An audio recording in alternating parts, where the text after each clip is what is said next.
ki. Bütün günü qab yumaqdan əllərim çat-çat oldu. Silah sarayına oxşayır, qadın əlinə yox. İndi desən dur qablar mən yiyorum. Yox o gün bir dənə qabyan görmüşəm. 2 cəminə. Deyirəm onu alaq. Deyirəm bəlkə o iki cəmin üstüncədir. Bu fərsi öyləndirəsən. Qabyanın da gəlsin, paltaryanın da. Özü pusu quraşdırmayla. Evlenmeyeceğim. Evlənəsən. Evlenmeyeceğim. Evlənəsən. Boş. Nə vaxt tərpənirsən? Ay vicdansız. Sonsuz Hüseynin də nəvəsi var. Aygır Valifində, Qısır Mamedində. Sən nə vaxt tərpənsən bala? Heç vaxt. Deyirəm ki, nə vaxt tərpənirsən? Çıkət başqa yerdə fikirləş, mən də maşın parkovka eləyim də burada. Səhər səpaza keçmişəm bütün.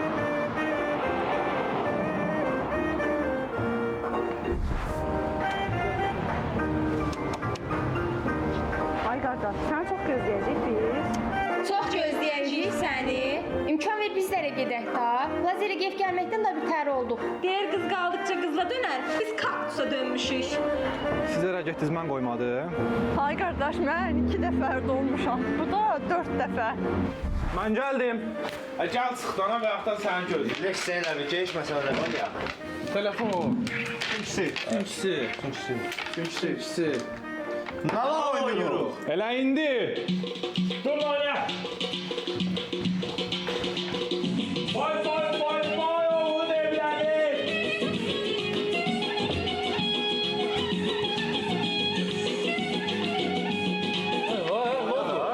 Alo, Gəl. Aysan. Oyna da ha. Gəl, görək. Oyna. Bir qoşa. Belə. Nə aysan sən? Bu nədir?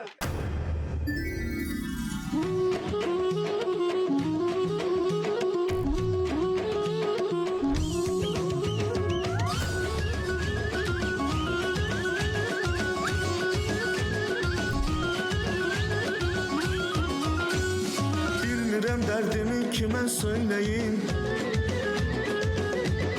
Qardaşın ölməyibdi, hər neyləyim. Elə evlən deyil dədəmlə cişim. İncimə ay bırak bu bizlik deyil.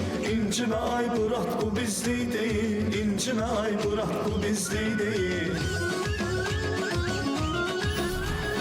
Mamamın əlləri çat-çat olubdu.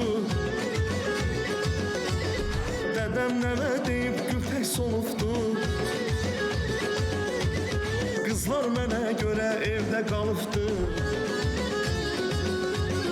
Düz ikisi birdən evdə qalıbdı. İncimə ay bırak bu bizlik deyil. İncimə ay bırak bu bizlik deyil. İncimə ay bırak bu bizlik deyil. Lazım olarsa de bilək. Bəlkə səni Moskvaya göndərək. Polşaya getməyimə eyləyin kömək. İncimə ay bırak bu bizlik deyil. İncimə ay bırak bu bizlik deyil. İncimə ay bırak bu bizlik deyil.